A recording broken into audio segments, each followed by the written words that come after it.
ನಮಸ್ಕಾರ. ಉತ್ತರ ಕರ್ನಾಟಕ ಬೀದರ್ ನ್ಯೂಸ್ ರೌಂಡಪ್ಗೆ ಸ್ವಾಗತ. ನಾನು ಪ್ರಿಯಾಂಕಾ ಶ್ರೀಗುರು. ಬನ್ನಿ ಕ್ವಿಕ್ ಆಗಿ ನೋಡೋಣ ಇಂದಿನ ಪ್ರಮುಖ ಸುದ್ದಿಗಳನ್ನು.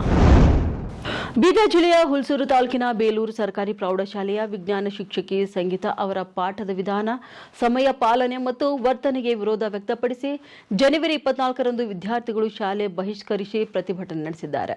ಈ ಘಟನೆಗೆ ಸಂಬಂಧಪಟ್ಟಂತೆ ಸಾರ್ವಜನಿಕ ಶಿಕ್ಷಣ ಇಲಾಖೆ ಉಪನಿರ್ದೇಶಕ ಎಚ್.ಜಿ. ಸುರೇಶ್ ಅವರು ಜನವರಿ 27ರಂದು ಸಂಜೆ ಶಾಲೆಗೆ ಭೇಟಿ ನೀಡಿ 8ನೇ, 9ನೇ ಹಾಗೂ 10ನೇ ತರಗತಿಯ ವಿದ್ಯಾರ್ಥಿಗಳೊಂದಿಗೆ ಪ್ರತ್ಯೇಕವಾಗಿ ಚರ್ಚೆ ನಡೆಸಿ ಅವರ ಅಭಿಪ್ರಾಯವನ್ನು ಕೂಡ ಸಂಗ್ರಹಿಸಿದ್ದಾರೆ. ಅಷ್ಟೆಲ್ಲ ವಿಜ್ಞಾನ ಶಿಕ್ಷಕಿ ವಿರುದ್ಧ ವಿದ್ಯಾರ್ಥಿಗಳಲ್ಲಿ ನಕಾರಾತ್ಮಕ ಭಾವನೆ ಕಂಡುಬಂದಿದ್ದು ತಮ್ಮ ಅಸಮಾಧಾನವನ್ನು ಲಿಖಿತ ರೂಪದಲ್ಲಿ ನೀಡಿದ್ದಾರೆ ಎಂದು ಡಿಡಿಪಿಐ ಅವರು ತಿಳಿಸಿದ್ದಾರೆ.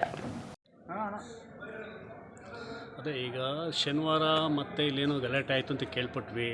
ಪತ್ರಿಕೆನೂ ನೋಡಿದೆ, ನಾನು ನ್ಯೂಸಲ್ಲೆಲ್ಲ ನೋಡಿದೆ. ಮಕ್ಕಳೆಲ್ಲ ರೋಡಿಗೆ ಬಂದು ಪೋಷಕರು ಸಹ ಎಲ್ಲ ಇಲ್ಲಿ ಜಮಾಯಿಸಿದ್ರಂತೆ. ಯಾಕೆಂದರೆ ಅದು ಒಂದು ಶಿಕ್ಷಕಿ, ವಿಜ್ಞಾನ ಶಿಕ್ಷಕಿಯನ್ನು ಸಂಗೀತಾ ಕುಮಾರಿ ಅಂತ ಇದ್ದಾರೆ. ಅವರು ತುಂಬ ಇಲ್ಲೇನೋ ಆರೋಗ್ಯಂಟ್ ಆಗಿದ್ದಾರೆ, ಪಾಠ ಮಾಡ್ತಾ ಇಲ್ಲ, ಎಕ್ಸ್ಪ್ಲೈನ್ ಮಾಡ್ತಾ ಇಲ್ಲ, ಹುಡುಗರಿಗೆ ಅರ್ಥ ಆಗ್ತಾ ಇಲ್ಲ.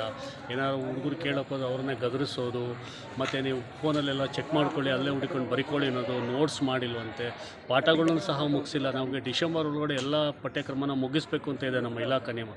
ಪಠ್ಯಕ್ರಮ ಮುಗಿಸಿಲ್ಲ ಅಂತೆಲ್ಲ ಈಗ 8ನೇ ಕ್ಲಾಸು, 8ನೇ ಕ್ಲಾಸು, 9ನೇ ಎಲ್ಲ ಮಕ್ಕಳುಗಳು ಸಹ ಹೇಳಿಕೆ ಕೊಟ್ಟಿದ್ದಾರೆ. ಈಗ ಸತ್ಯಾಸತ್ಯತೆ ಅರಿಯೋಣ. ಇನ್ನೂ ಆ ಟೀಚರ್ ಇಲ್ಲ ಇವತ್ತು, ಏನೋ ನಮ್ಮ ಜಿಲ್ಲಾ ಹಂತದ ಒಂದು ಸರ್ಕಾರಿ ನೌಕರದ ಒಂದು ಕ್ರೀಡಾಕೂಟಕ್ಕೆ ಹೋಗಿದ್ದಾರಂತೆ. ಸೊ ಅವ್ರದ್ದು ಒಂದು ವಿಚಾರಣೆ ಮಾಡೋಣ. ಮತದಾರರ ಪಟ್ಟಿಯ ವಿಶೇಷ ತೀವ್ರ ಪರಿಷ್ಕರಣೆ ಖಂಡಿಸಿ ಎಸ್ಐಆರ್ ವಿರೋಧಿ ಜನಾಂದೋಲನ ಸಮಿತಿ ವತಿಯಿಂದ ಎಚ್ಚರ ಪ್ರಜಾತಂತ್ರ ಕೊಲ್ಲುವ ಅಸ್ತ್ರ ಎಸ್ಐಆರ್ ಪುಸ್ತಕ ಬಿಡುಗಡೆ ಮಾಡಲಾಯಿತು. ಇನ್ನು ಬೀದರ್ ನಗರದ ಕನ್ನಡ ಸಾಹಿತ್ಯ ಸಂಘದ ಸಭಾಂಗಣದಲ್ಲಿ ಮಂಗಳವಾರ ಶ್ರೀ ಚನ್ನಬಸವ ಮಹಾಸ್ವಾಮಿಗಳು ಪುಸ್ತಕ ಬಿಡುಗಡೆಗೊಳಿಸಿ ಮಾತನಾಡಿದ್ದಾರೆ. ಮತದಾನ ಹಕ್ಕು ನಾಗರಿಕರಿಗೆ ರಾಜಕೀಯ ಸಮಾನತೆ, ಗೌರವ ಹಾಗೂ ಘನತೆ ನೀಡುವ ಮೂಲಭೂತ ಹಕ್ಕಾಗಿದೆ. ಎಸ್ಐಆರ್ ಎಂಬ ಕ್ರಮ ಬಡ, ಅಶಿಕ್ಷಿತ, ಅಲೆಮಾರಿ ಹಾಗೂ ಅಲ್ಪಸಂಖ್ಯಾತ ಸಮುದಾಯಗಳ ಮತದಾನದ ಹಕ್ಕನ್ನು ಕುಂಠಿತಗೊಳಿಸುವ ಷಡ್ಯಂತ್ರವಾಗುವ ಆತಂಕವಿದೆ ಎಂದು ಕಳವಳ ವ್ಯಕ್ತಪಡಿಸಿದರು.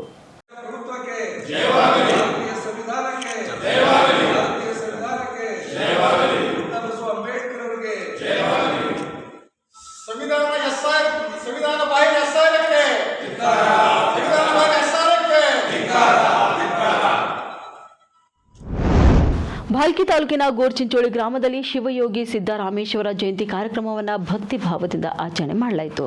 ಕಾರ್ಯಕ್ರಮವನ್ನು ಹಿರಿಯ ಪತ್ರಕರ್ತರಾದ ಶಿವಶರಣಪ್ಪ ವಾಲಿ ಅವರು ಉದ್ಘಾಟಿಸಿ ಮಾತನಾಡಿ, ಶಿವಯೋಗಿ ಸಿದ್ದರಾಮೇಶ್ವರರು ಸಮಾಜಕ್ಕೆ ನೀಡಿದ ಆದರ್ಶ ಮೌಲ್ಯಗಳು ಇಂದಿನ ಪೀಳಿಗೆಗೆ ದಾರಿದೀಪವಾಗಿವೆ ಎಂದು ಹೇಳಿದರು. ಇನ್ನು ಕಾರ್ಯಕ್ರಮದಲ್ಲಿ ಜಿಲ್ಲಾ ಶರಣ ಸಾಹಿತ್ಯ ಪರಿಷತ್ತಿನ ಅಧ್ಯಕ್ಷರಾದ ಶಂಭುಲಿಂಗ್ ಕಾಮಣ್ಣ ಅವರು ಉಪನ್ಯಾಸ ನೀಡಿ ಶಿವಶರಣರ ತತ್ವ, ಶರಣ ಸಾಹಿತ್ಯದ ಮಹತ್ವ ಹಾಗೂ ಸಾಮಾಜಿಕ ಸಮಾನತೆಯ ಸಂದೇಶವನ್ನು ವಿವರಿಸಿದರು. ಹಿರಿಯ ಮುಖಂಡರಾದ ವೀರಣ್ಣ ಕಾರ್ಬಾರಿ ಅವರು ಅಧ್ಯಕ್ಷತೆ ವಹಿಸಿ ಮಾತನಾಡಿ, ಜಯಂತಿಯ ಆಚರಣೆಗಳಿಂದ ಶರಣರ ವಿಚಾರಧಾರೆ ಸಮಾಜದಲ್ಲಿ ಇನ್ನಷ್ಟು ಬಲವಾಗಲಿ ಎಂದು ಆಶಿಸಿದರು. ನಮ್ಮ ಒಡ್ಡರ ಸಮಾಜದಲ್ಲಿ ಎಲ್ಲರೂ 2,000 ಗಳಿಸ್ತಾರೆ, ಮುಂಜಾನೆ ಮತ್ತೆ ಬಿಡಿಗೆ ರೊಕ್ಕ ಇರೋದಿಲ್ಲ. ಸತ್ಯವಾದ ಮಾತು. ನಾನು ಎಷ್ಟು ಸಲ ನಮ್ಮಲ್ಲಿ ಬೀದರ್ರು ಇಲ್ಲಿ ಚಿಂಚೋಳಿ ಬಂದವ್ರಿಗೆ ಹೇಳ್ತೀನಿ, ನಾವು ಎಲ್ಲ ಕೆಂಪು ಕಲ್ಲಿಲ್ಲಿ ಮನೆ ಕಟ್ಟಿದ್ರೆ ನೀವು ಬಂಗಾರ ಇಟ್ಟಂಗಿಲ್ಲಿ ಮನೆ ಕಟ್ಬೋದು, ಅಷ್ಟು ಶ್ರೀಮಂತರು ಇದ್ದೀರಿ.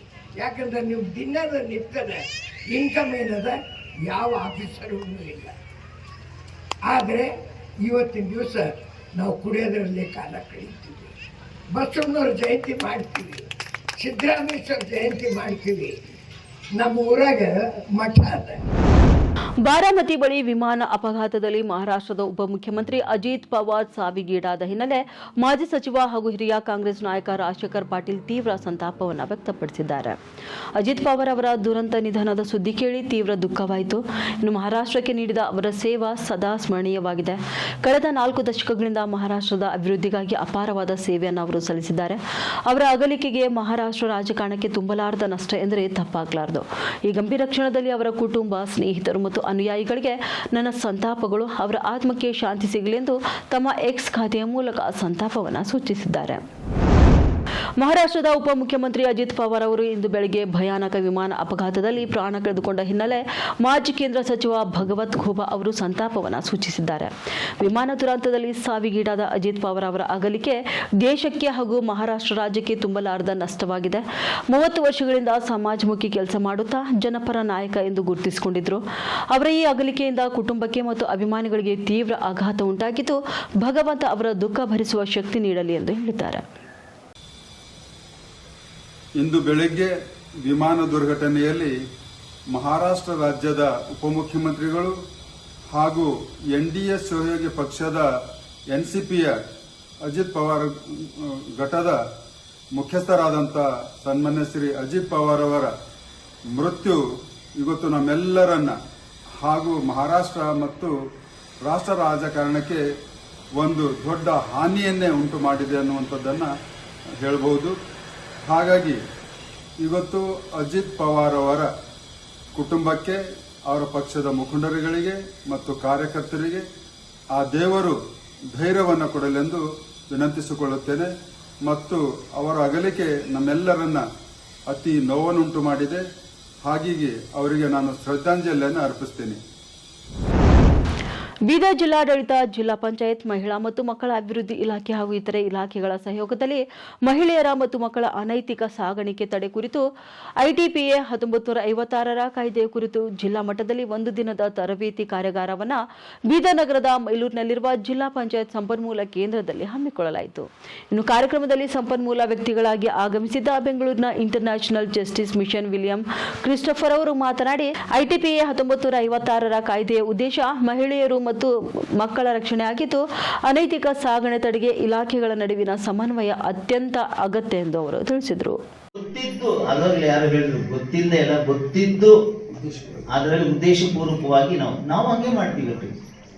ನಮ್ಮ ಮನೆಗಳಲ್ಲಿ ಪುಟಾಣಿಗಳಿದ್ದಾರೆ, ಬಟಾಣಿಗಳು ಮಕ್ಕಳು. ಈಗ ನನಗೆ ನೆನಪಿದೆ, ನನ್ನ ಮಗಳು 2 ಮಕ್ಕಳಿದ್ದಾರೆ ನನಗೆ. ಚಿಕ್ಕವಳು, ಬಹಳ ಚಿಕ್ಕವಳಾಗಿದ್ದಾಗ, ಒಂದು 2 ವರ್ಷ ಇರ್ಬೋದು. ಅವಾಗ ಈ ಸ್ಟವ್ಗಳಲ್ಲಿ ಕೆರೋಸಿನ್ ಎಣ್ಣೆಯಲ್ಲಿ ಬತ್ತಿ ಹಚ್ಚಿ ಸ್ಟವ್ ಇಟ್ಟು ಅದರ ಮೇಲೆ ಕುಕ್ಕರ್ ಇಟ್ಟು ಪಾತ್ರೆ ಇಟ್ಟು ಅನ್ನ ಬೇಯಿಸ್ತಕ್ಕಂಥ ಪದ್ಧತಿ. ಸೊ ಒಂದಿನ ಏನಾಯ್ತು, ಈ ಕುಕ್ಕರನ್ನ 3 ವಿಸಿಲ್ ಆದ್ಮೇಲೆ ಅದನ್ನ ತೆಗೆದು ಕೆಳಗಿಡ್ತಾರೆ. ಕೆಳಗಿಟ್ಟಾಗ ನನ್ನ ಮಗಳು ಚಿಕ್ಕವಳಲ್ಲಿ ಹೋಗ್ತಾಳ, ಹತ್ರ ಹೋಗ್ದಾಗ ನನ್ನ ವೈಫ್ ಹೇಳ್ತಾರೆ, ಹೋಗ್ಬೇಡ ಪುಟ, ಅದು ಕಾಲಿಗೆ ತಗಲುತ್ತೆ, ಬಿಸಿ ಇದೆ ಅಂತ. ಇವಳೇನ್ ಮಾಡೋದು, ಅಲ್ಲೇ ಹೋಗಿ ಸ್ವಲ್ಪ ತೊಡೆಗೆ ತಗಿಸ್ಕೊಂಡು ಶಾ ಅಂತ ಏನಾಯ್ತು, ಸುಟ್ಟೋಯ್ತು. ಗೊತ್ತಿದ್ರು ಹೋಗಿ ಸುಟ್ಕೊಂಡ್ಬಂದ್ಲು ನನ್ನ ಮಗಳು. ಇದೇ ಮನುಷ್ಯನ ಒಂದು ಅರ್ಥೈಸುವಿಕೆ. ಹೀಗೆ ನಮ್ಗೆ ಗೊತ್ತಿದೆ, ಎಲೆಡಿಕೆ ಹಾಕ್ಬಾರ್ದು ಗೊತ್ತಿದೆ, ಪಾನ್ ಪರಾಗ್ ಹಾಕ್ಬಾರ್ದು ಗೊತ್ತಿದೆ, ಗುಟ್ಕಾ ತಿನ್ಬಾರ್ದಂತ ಗೊತ್ತಿದೆ, ಸಾರಾಯಿ ಕುಡಿಬಾರ್ದಂತ ಗೊತ್ತಿದೆ. ಮಕ್ಕಳ ಕಲಿಕೆ ಪೌಷ್ಟಿಕತೆಗಾಗಿ ಸ್ಥಾಪಿಸಲಾದಂಥ ಅಂಗನವಾಡಿ ಕೇಂದ್ರಗಳು ಇಂದು ಮಕ್ಕಳಿಲ್ಲದೆ ಬಿಕೋ ಎನ್ನುತ್ತವೆ. ಮಧ್ಯಾಹ್ನ 12 ಗಂಟೆಯಾದರೂ ಕೂಡ ಅಂಗನವಾಡಿ ಕೇಂದ್ರಗಳ ಬಾಗಿಲುಗಳು ತೆರೆದ ಅಂಗನವಾಡಿ ಶಿಕ್ಷಕಿಯರು ಸಂಪೂರ್ಣ ನಿರ್ಲಕ್ಷ್ಯ ತೋರುತ್ತಿದ್ದಾರೆ ಎಂಬ ಆರೋಪ ಕೂಡ ಇಲ್ಲಿ ಕೇಳಿಬಂದಿದೆ. ಹೌದು, ಬೀದರ್ ನಗರದಲ್ಲಿರುವ ನಜರತ್ ಕಾಲೋನಿ ಹಾಗೂ ಅಬ್ದುಲ್ ಫೈಜ್ ದರ್ಗಾ ಸಮೀಪದ ಅಂಗನವಾಡಿ ಕೇಂದ್ರ 2ರಲ್ಲಿ ಈ ದಿವ್ಯ ನಿರ್ಲಕ್ಷ್ಯ ಕಂಡುಬಂದಿದ್ದು, ಇದರಿಂದಾಗಿ ಮಕ್ಕಳ ಭವಿಷ್ಯವೇ ಪ್ರಶ್ನಾರ್ಥಕವಾಗಿದೆ. ಪೋಷಕರಲ್ಲಿಯೂ ಕೂಡ ಅಸಮಾಧಾನ ಮೂಡಿದ್ದು, ಸಂಬಂಧಪಟ್ಟಂತ ಮಹಿಳಾ ಮತ್ತು ಮಕ್ಕಳ ಅಭಿವೃದ್ಧಿ ಇಲಾಖೆ ಅಧಿಕಾರಿಗಳು ತಕ್ಷಣವೇ ಸ್ಥಳಕ್ಕೆ ಭೇಟಿ ನೀಡಿ ಪರಿಶೀಲನೆ ನಡೆಸಿ ನಿರ್ಲಕ್ಷ್ಯ ವಹಿಸಿರುವವರ ವಿರುದ್ಧ ಕಟ್ಟುನಿಟ್ಟಿನ ಕ್ರಮ ಕೈಗೊಳ್ಳಬೇಕೆಂಬ ಆಗ್ರಹ ಸಾರ್ವಜನಿಕ ವಲಯದಿಂದ ಕೇಳಿಬರ್ತಿದೆ. कन्नड़ यहाँ था, इंग्लिश यहाँ है। आंगनवाड़ी कब खोलते हैं? सामने का गाड़ी का नहीं लॉक है ना? लॉक है। आफ्टरनून में कभी भी खोलते, उनका टाइमिंग नहीं है। टाइमिंग नहीं है। कभी इवनिंग ಎಷ್ಟು ಜನ ಹುಡುಗರು ಇರ್ತಾರೆ? कितने बच्चे रहते हैं? क्या पता नहीं, थोड़े सुन दिल बोला खोलते हैं, दिल बोला बंद करते हैं, उसका साहब ही नहीं। टाइमिंग नहीं है क्या अभी? टाइमिंग नहीं, कुछ नहीं। बच्चे तो नहीं होंगे मेरे ख्याल से, पेरेंट्स आते ये हैं बच्चे, वो 1-2 बच्चे आते हैं। अंडे खाना बच्चों को पता नहीं। अब हमारे पास तो छोटे बच्चे नहीं हैं, ज़्यादा बच्चे नहीं दिखते। हम गली में रहते हैं, ज़्यादा बच्चे नहीं। ಈಗ ಎಷ್ಟು 11 में आ गए? आफ्टरनून में 2-3 बजे खुलता होगा मेरे ख्याल। 2-3 बजे खोलते मोस्टली ये 2 बजे कभी खुलता तो हैं। लॉक टाइमिंग ಬೀದರ್ ಜಿಲ್ಲೆಯ ಹುಚ್ಚಕನಹಳ್ಳಿ ಹಾಗೂ ಸಿರಕಟಹಳ್ಳಿಯಲ್ಲಿ 1.8 ತೀವ್ರತೆಯ ಲಘು ಭೂಕಂಪನ ಸಂಭವಿಸಿದ್ದು ಗ್ರಾಮಸ್ಥರು ಇಲ್ಲಿ ಆತಂಕಗೊಂಡಿದ್ದಾರೆ. ಇಂದಂದ್ರೆ ಜನವರಿ 28ರಂದು ಮಧ್ಯಾಹ್ನ 1:34 ಸುಮಾರಿಗೆ ಭೂಕಂಪನ ಸಂಭವಿಸಿದೆ. ರಿಕ್ಟರ್ ಮಾಪಕದಲ್ಲಿ ನೋಡಬೇಕಾದ್ರೆ 1.8 ತೀವ್ರತೆ ದಾಖಲಾಗಿದ್ದು ಬೀದರ್ ತಾಲೂಕಿನ ರಂಜೋಲಖೇಣಿ ಜಿಪಿಯ ಹುಚ್ಚಕನಹಳ್ಳಿ ಗ್ರಾಮದ 1.0 ಕಿಲೋಮೀಟರ್ ವಾಯುವ್ಯ ದಿಕ್ಕಿನಲ್ಲಿ ಭೂಕಂಪದ ಕೇಂದ್ರ ಬಿಂದುವಿದೆ. ಇನ್ನು ಲಘು ಭೂಕಂಪನದಿಂದಾಗಿ ಭೂಮಿಯಿಂದ ವಿಚಿತ್ರ ಶಬ್ದ ಹೊರಬಂದಿದ್ದು ಜನರು ಆತಂಕಗೊಂಡಿದ್ದಾರೆ. ಸ್ಥಳಕ್ಕೆ ಬೀದರ್ ತಹಶೀಲ್ದಾರ್ ಸೇರಿದಂತೆ ಸ್ಥಳೀಯ ಅಧಿಕಾರಿಗಳು ಭೇಟಿ ನೀಡಿದ್ದಾರೆ. ಇನ್ನು ಪರಿಶೀಲನೆ ಕೂಡ ಮಾಡಿದ್ದಾರೆ. ಲಘು ಭೂಕಂಪನಕ್ಕೆ ಭಯ ಪಡಬೇಡಿ ಎಂದು ಜನರಿಗೆ ತಿಳಿಸಿದ್ದಾರೆ. ಬೀದರ್ ಜಿಲ್ಲೆಯಲ್ಲಿ ಅಕ್ರಮ ಗಣಿಗಾರಿಕೆ ಮಿತಿ ಮೀರಿದ್ದು ಗಣಿನಾಡು ಬಳ್ಳಾರಿಯನ್ನ ಮೀರಿಸುವಂತ ಸ್ಥಿತಿಗೆ ತಲುಪಿದೆ. ಬೀದರ್ ತಾಲೂಕಿನ ಹುನ್ನಿಕೇರಿ ಗ್ರಾಮ ವ್ಯಾಪ್ತಿಯಲ್ಲಿ 15ರಿಂದ 20 ಎಕರೆ ಪಟ್ಟ ಜಾಗದಲ್ಲಿ ರಾಜಾರೋಷವಾಗಿ ಕಲ್ಲು ಹಾಗೂ ಕೆಂಪು ಮಣ್ಣಿನ ಅಕ್ರಮ ಗಣಿಗಾರಿಕೆ ನಡೆಯುತ್ತಿದೆ. ಅರಣ್ಯ ಪ್ರದೇಶಕ್ಕೆ ಹೊಂದಿಕೊಂಡಿರುವ ಪ್ರದೇಶದಲ್ಲೇ ಭೂ ಒಡೆಲು ಬಗೆದು ಸುಮಾರು 50 ಅಡಿ ಆಳದವರೆಗೆ ಗಣಿಗಾರಿಕೆ ನಡೆಸಲಾಗುತ್ತಿದೆ. ಬೃಹತ್ ಜೆಸಿಬಿ, ಹಿಟಾಚಿ ಯಂತ್ರಗಳ ಮೂಲಕ ಭೂಮಿಯಾಗಿದ್ದು ಲಾರಿ ಮತ್ತು ಟಿಪ್ಪರ್ಗಳ ಮೂಲಕ ಕಲ್ಲು ಹಾಗೂ ಕೆಂಪು ಮಣ್ಣನ್ನ ಸಾಗಣೆ ಮಾಡಲಾಗುತ್ತಿದೆ. ಇನ್ನು ಕೆಂಪು ಕಲ್ಲು ಮಾತ್ರವಲ್ಲದೆ ಕೆಂಪು ಮಣ್ಣನ್ನು ಅಕ್ರಮವಾಗಿ ಸಾಗಾಟ ಮಾಡಿ ನೆರೆ ರಾಜ್ಯಗಳಿಗೆ ಮಾರಾಟ ಮಾಡುವ ಮೂಲಕ ದಂಧೆಕೋರರು ಲಕ್ಷಾಂತರ ರೂಪಾಯಿ ಲಾಭ ಮಾಡುತ್ತಿದ್ದಾರೆ ಎನ್ನಲಾಗುತ್ತಿದೆ. ಇವಾಗಿದ್ದು ಇಂದಿನ ಬೀದರ್ ಜಿಲ್ಲೆಯ ಪ್ರಮುಖ ಸುದ್ದಿಗಳು. ಮತ್ತೆ ಭೇಟಿಯಾಗೋಣ ಮುಂದಿನ ರೌಂಡಪ್ನಲ್ಲಿ. ನಮಸ್ಕಾರಗಳು.